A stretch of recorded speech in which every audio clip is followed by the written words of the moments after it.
Are you?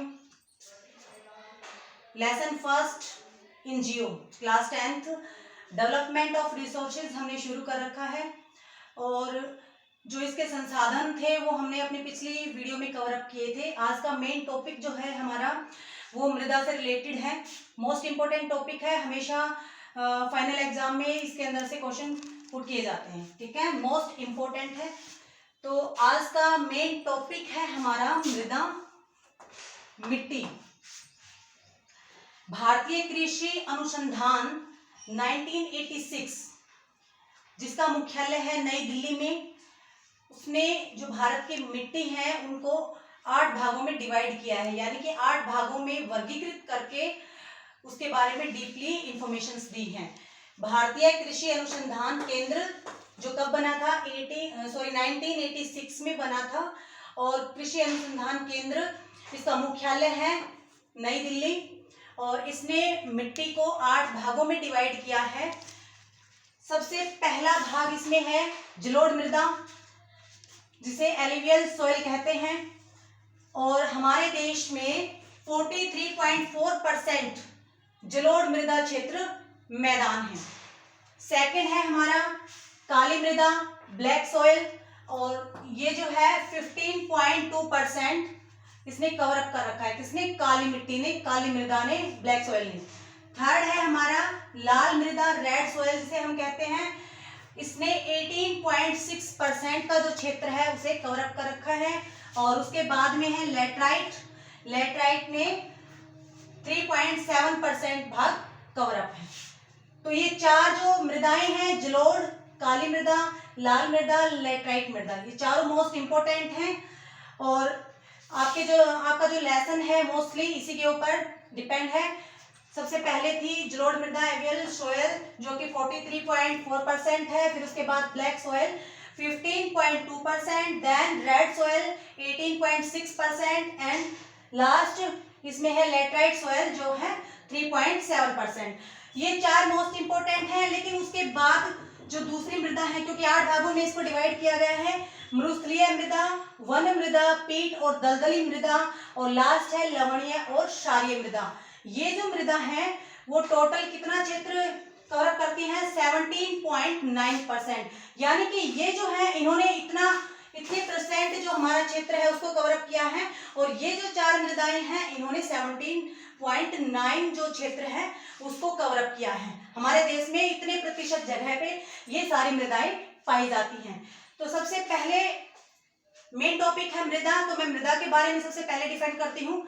मृदा होती क्या है? मृदा एक महत्वपूर्ण प्राकृतिक संसाधन है, नेचुरल रिसोर्सेज है और मोस्ट इम्पोर्टेंट है। पौधों के विकास के अंदर मृदा महत्वपूर्ण रोल प्ले करती है और पौधे जो होते हैं जिसके ऊपर सारे जीव जंतु डिपेंड करते हैं, यानी कि जीवों के लिए पौधों का होना आवश्यक है और पौधों के लिए मृदा आवश्यक है, क्योंकि उसी से उनको पोषण मिलता है और पौधों से जीवों को पोषण मिलता है, इसलिए मृदा मोस्ट इम्पोर्टेंट है। एक मृदा की कुछ सेंटीमीटर की जो परत है उसको बनने में लाखों वर्षों का समय लग जाता है, बहुत लंबा टाइम पीरियड लगता है मृदा के निर्माण में। तो जो मृदा है उसके निर्माण में बहुत सारे ऐसे घटक हैं जो महत्वपूर्ण क्रिया निभाते हैं। इसके अंदर जैव और अजैव दोनों प्रकार के घटक महत्वपूर्ण क्रिया करते हैं। सबसे पहले जो है हमारा वो है जलोढ़ मृदा। पहला मेन पॉइंट है जलोढ़ मृदा। जलोढ़ मृदा है, इसका निर्माण नदियों के द्वारा बहाकर लाई गई मिट्टी से होता है। गंगा, सिंधु और ब्रह्मपुत्र जो नदी है उसके डेल्टा है या उन नदियों के द्वारा बहाकर लाई गई जो समतल सपाट भूमि है उसका निर्माण, उसके निर्माण से जो बना है, उसके मिट्टी के निक्षेप से या उसके जमाव से जो क्षेत्र बना है उसे हम क्या कहते हैं? जलोढ़ मृदा कहते हैं। और पंजाब से लेकर असम तक का इसका क्षेत्र फैला हुआ है, यानी कि हमारे मैप में पंजाब से लेकर असम तक की जो एक पट्टी है जो ऐसे आती है वो सारा का सारा जो क्षेत्र है वो जलोढ़ मृदा से बना हुआ है। नदियों के द्वारा बहाकर लाई गई मिट्टी से इसका निर्माण होता है और इसके अंदर पोटास तथा चूने की मात्रा पर्याप्त मात्रा में होती है। चूना और पोटास पर्याप्त मात्रा में होता है, लेकिन नाइट्रोजन, फास्फोरस और जीवाश्म जो तत्व होते हैं उसकी जलोढ़ मृदा में कमी होती है। पोटास और चूना इस मृदा के अंदर पाया जाता है, लेकिन नाइट्रोजन, फास्फोरस और जीवाश्म जो होते हैं उनकी इसके अंदर कमी होती है। और इसका जो क्षेत्र है वो 15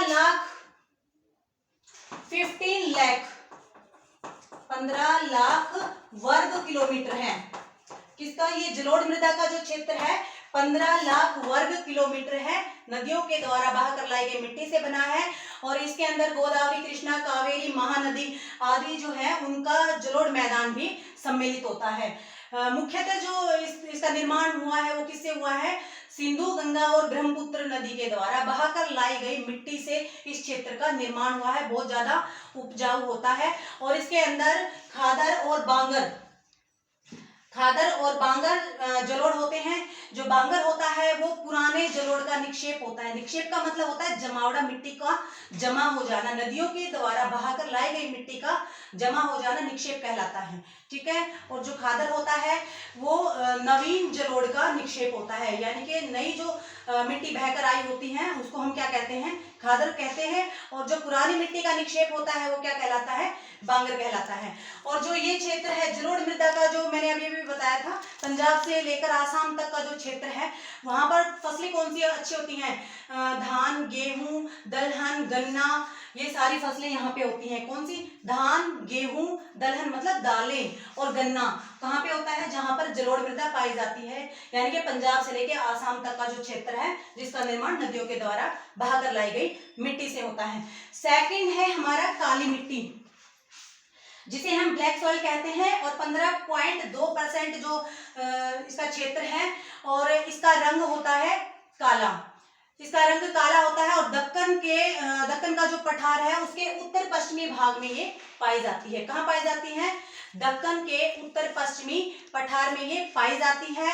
और ये जो मृदा होती है इसका निर्माण लावा जनक सेलों से होता है।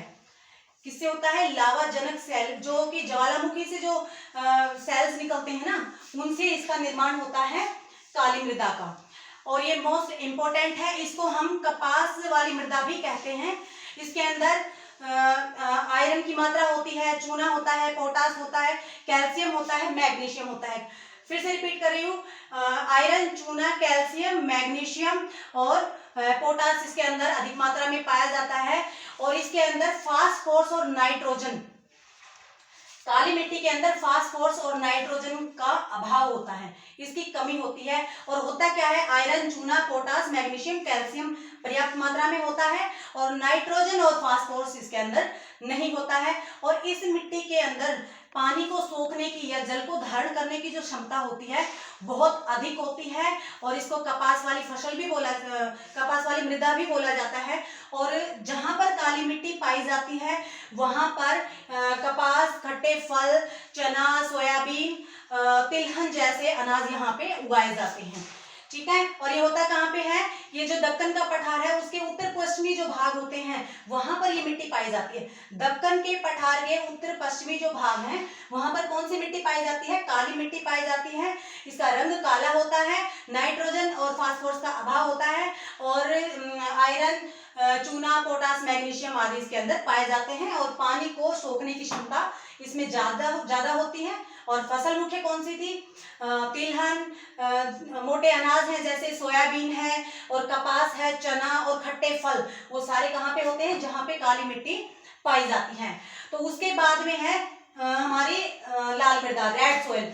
जो रेड सोइल है उसका क्षेत्र कितना है? 18.6%। भारत के अंदर 18.6% जो भाग है वहां पर कौन सी मिट्टी पाई जाती है? लाल मिट्टी पाई जाती है। इसका रंग होता है लाल। 6.1 लाख वर्ग, ये पहले वाला था 15 लाख, ये है 6.1 लाख वर्ग किलोमीटर इसका क्षेत्र है। किसका क्षेत्र है ये? लाल जो मृदा है ना, लाल मृदा है उसका ये क्षेत्र है, जहां ये 6.1 लाख वर्ग किलोमीटर है। इसका रंग लाल होता है और यह तमिलनाडु के अंदर पाई जाती है। जो तमिलनाडु मतलब मोस्टली तो तमिलनाडु का जो क्षेत्र है वो इसके अंदर इंक्लूड है। इसके अलावा कर्नाटक, महाराष्ट्र, आंध्र प्रदेश, छत्तीसगढ़, झारखंड आदि जो क्षेत्र है वहां पर ये मिट्टी पाई जाती है। कहाँ पाई जाती है? कर्नाटक, महाराष्ट्र, आंध्र प्रदेश, छत्तीसगढ़, झारखंड जो क्षेत्र है वहां पर लाल मिट्टी पाई जाती है। रंग कैसा होता है इसका? लाल और हल्का भूरा होता है। लेकिन जो ये मिट्टी है, इस मिट्टी का स्वरूप है अम्लीय। कौन से वाली मिट्टी का? लाल मिट्टी। लाल मिट्टी का स्वरूप कैसा है? अम्लीय स्वरूप है। और मोस्टली कहाँ पाई जाती है? महाराष्ट्र, कर्नाटक, आंध्र प्रदेश, छत्तीसगढ़, झारखंड वहां पे पाई जाती है। रंग लाल या हल्का पीला होता है, स्वरूप अम्लीय होता है। यहाँ पे जो फसलें होती हैं मोस्टली यहाँ पे कौन सी फसलें उगाई जाती हैं? तंबाकू, बाजरा, दलहन और गेहूं। ये जो मिट्टी है कौन सी फसल के लिए उपयुक्त होती हैं? बाजरा, दलहन, तंबाकू और गेहूं ये फसलें उगाई जाती हैं जहाँ पे लाल मिट्टी पाई जाती है। क्षेत्र इसका 18.6% है और भारत में 6.1 लाख वर्ग किलोमीटर इसका क्षेत्र है। अगली मिट्टी हमारी है लेटराइट मिट्टी। लेटराइट मिट्टी इसका क्षेत्र है 3.7%। भारत में 3.7% जो भाग है वहां पर कौन सी मिट्टी पाई जाती है?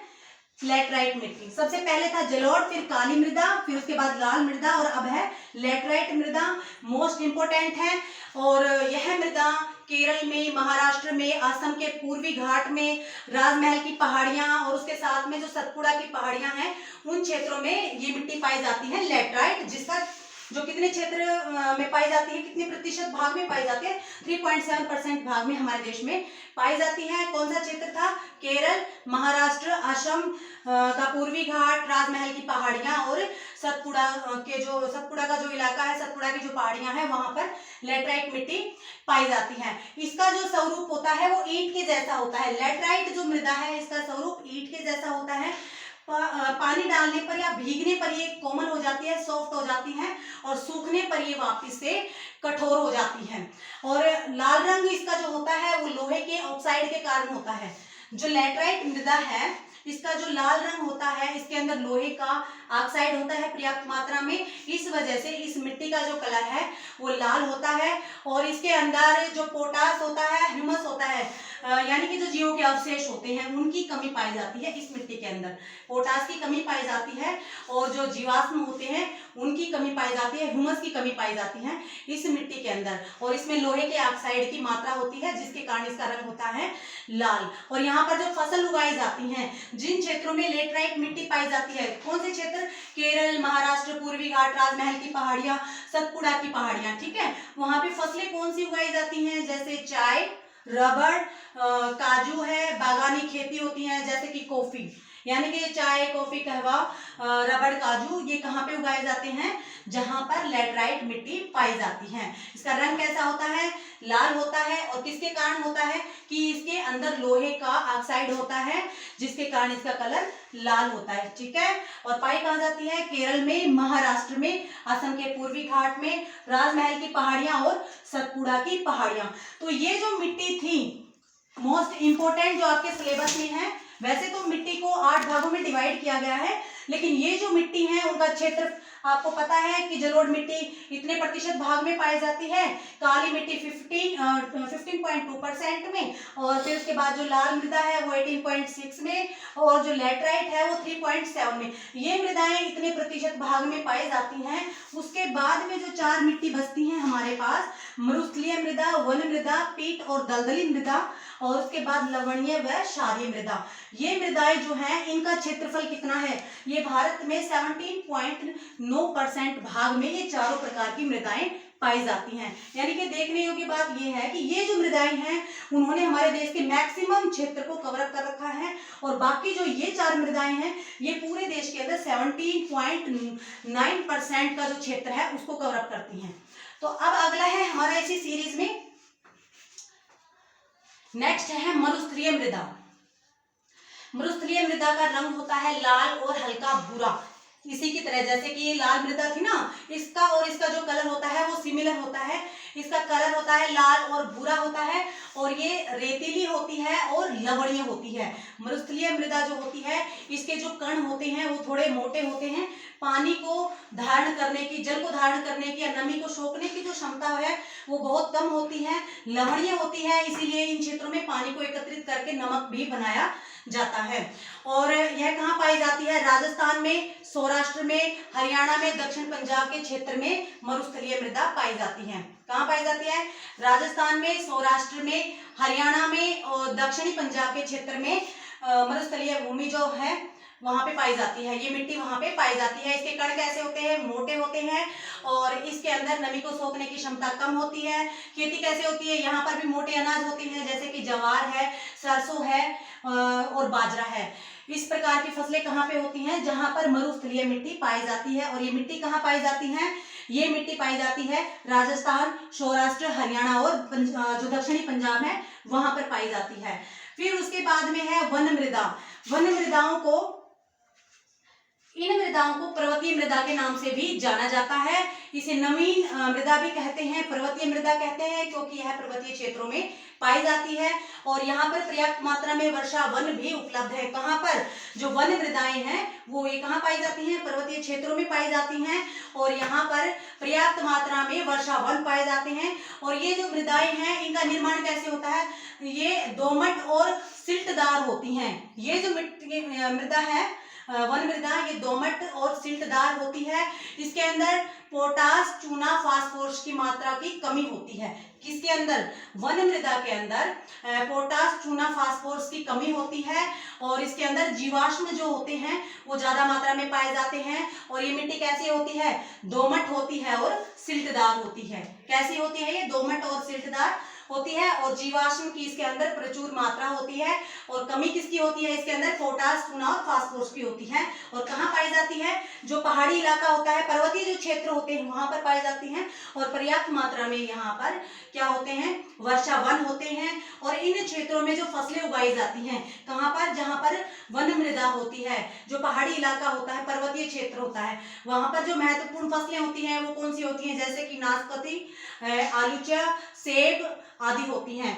लेकिन एक बात और है कि ये जो मृदा है इसका स्वरूप अम्लीय होता है। वन मृदा का स्वरूप कैसा होता है? अम्लीय होता है।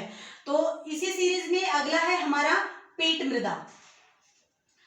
पीट मृदा भी मोस्ट इंपोर्टेंट है। यह नम जलवायु वाली मृदा होती है और इसके अंदर जैविक पदार्थ बहुत अधिक मात्रा में पाए जाते हैं। इसका रंग हल्का नीला या हल्का स्लेटी टाइप का होता है। ठीक है, कैसी होती है? नम जलवायु वाली होती है। जैविक पदार्थ जो होते हैं वो प्रचुर मात्रा में इसके अंदर उपलब्ध होते हैं। रंग कैसा होता है? हल्का नीला या हल्का स्लेटी होता है। ये मृदा भारी होती हैं और इनकी प्रकृति, इनका स्वरूप भी अम्लीय होता है। किसका?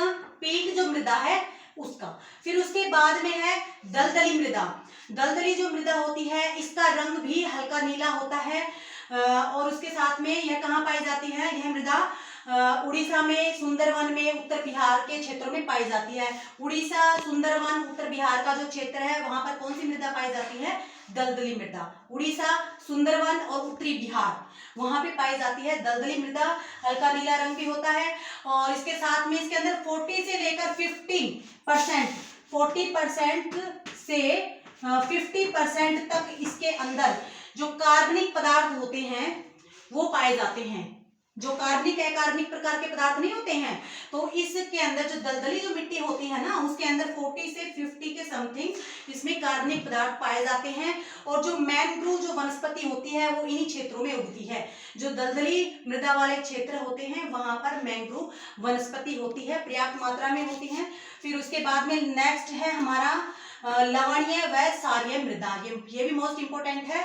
लास्ट है ये मृदा का एक पार्ट है लवणीय व क्षारीय मृदा, जहां पर जिन क्षेत्रों के अंदर नहरों से सिंचाई की जाती है, जिन क्षेत्रों में नहरों से सिंचाई की जाती है वहां पर कौन सी मिट्टी पाई जाती है? लवणीय व क्षारीय मिट्टी पाई जाती है। और वो क्षेत्र कौन से हैं? जैसे कि पंजाब है, हरियाणा है, राजस्थान है और यूपी। पंजाब, हरियाणा, राजस्थान और यूपी, वहां पे कौन सी पाई जाती है? लवणीय व क्षारीय मृदा पाई जाती है। और यहाँ पर फसल कौन सी होती है? जैसे धान है, जामुन है, गन्ना है, अमरूद, आंवला, ये सारी चीजें उन क्षेत्रों में पाई जाती है जहां पर नहरों के द्वारा सिंचाई की जाती है। और इसके अंदर, इस मिट्टी के अंदर किसकी कमी होती है? नाइट्रोजन की कमी होती है। लवणीय व क्षारीय जो मृदा होती है उसके अंदर नाइट्रोजन की कमी होती है और नहरों के द्वारा जहाँ सिंचाई की जाती है वहां पे ये वाली मिट्टी पाई जाती है। और मोस्टली कहाँ पाई जाती है? पंजाब, हरियाणा, राजस्थान, यूपी में। फसलें कौन सी होती हैं? जामुन, धान, गन्ना और अमरूद, आंवला एक्सेट्रा। और कमी किसकी होती है इसके अंदर? नाइट्रोजन की इस मिट्टी के अंदर कमी होती है। ठीक है, तो ये हमारी थी 8 प्रकार की मिट्टियां। सबसे पहले कौन सी थी? जलोढ़ मृदा, सॉयल जो है एलुवियल सॉयल 43.4% को कवर अप करती है। देन काली मृदा जो ब्लैक सॉयल है 15.2%, फिर है रेड सॉयल 18.6%, फिर लेटराइट 3.7%। मोस्ट इंपोर्टेंट है, ये कंटेंट आपके सिलेबस का है, लेकिन मिट्टी जो है 8 प्रकार की है, इसलिए मैंने इसको भी साथ में ऐड किया है ताकि आपको पता लग जाए। बेसिकली जो ज्यादातर जो क्वेश्चंस होते हैं वो इसके यहाँ तक मृस्थलीय मृदा तक बनते हैं। ठीक है, तो ये आपको मेरे ख्याल से अच्छे से समझ आ गया होगा।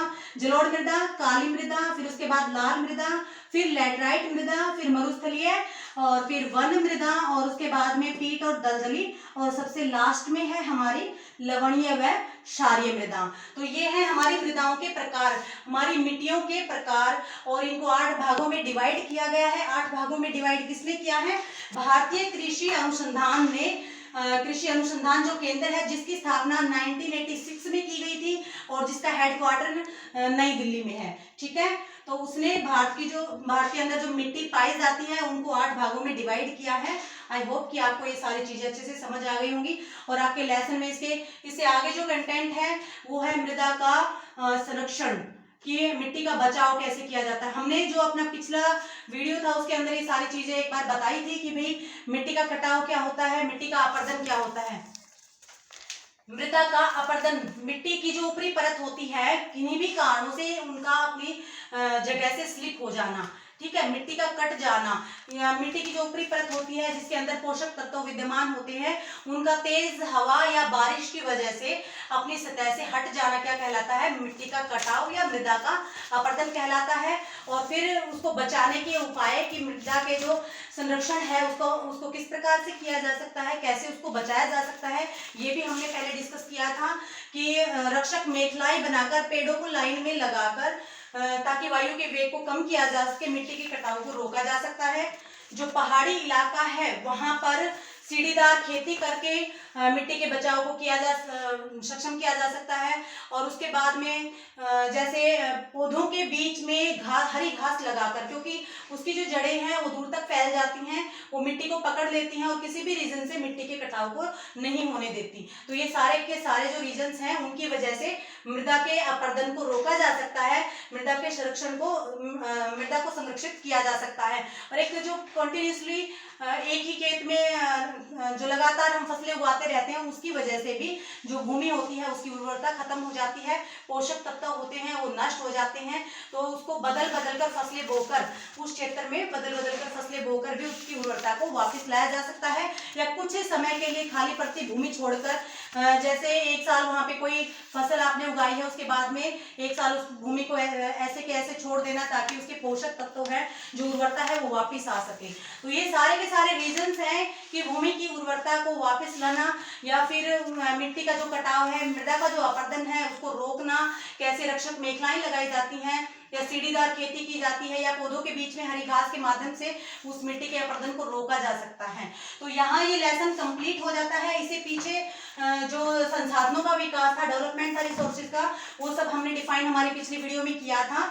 और अब इसका जो नेक्स्ट कंटेंट था हमारा मृदा, वो मैंने डीपली आपको अभी बताया है कि इसको 8 भागों में बांटा गया है। कौन कौन सी मृदाएं हैं, कितने प्रतिशत भाग में ये पाई जाती हैं और क्या इनका क्षेत्रफल है, कितने क्षेत्र में ये पाई जाती हैं और कौन सी मोस्ट इम्पोर्टेंट हैं, और यहाँ पे कौन कौन सी जो प्रमुख फसलें हैं वो उगाई जाती हैं और भारत के किन क्षेत्रों में कौन सी मृदा पाई जाती है। ये सारी चीजें हमने अभी डीपली रीड आउट की हैं। आई होप कि आपको ये सारी चीजें अच्छे से समझ आई होंगी। और फिर भी अगर किसी भी कारण से आपको ये चीज समझ नहीं आई तो प्लीज आप मुझे कमेंट करके इस चीज के बारे में बता सकते हो। मैं दोबारा से इन चीजों को रिपीट करूंगी, ठीक है। तो आई होप कि आपको आज का कंटेंट और आपका जो आज जो हमारा कॉन्सेप्ट था वो क्लियर हुआ होगा। और अगर आपको ये पसंद आया है तो प्लीज लाइक, सब्सक्राइब और कमेंट जरूर कीजिए। Thank you so much. जय श्री श्याम।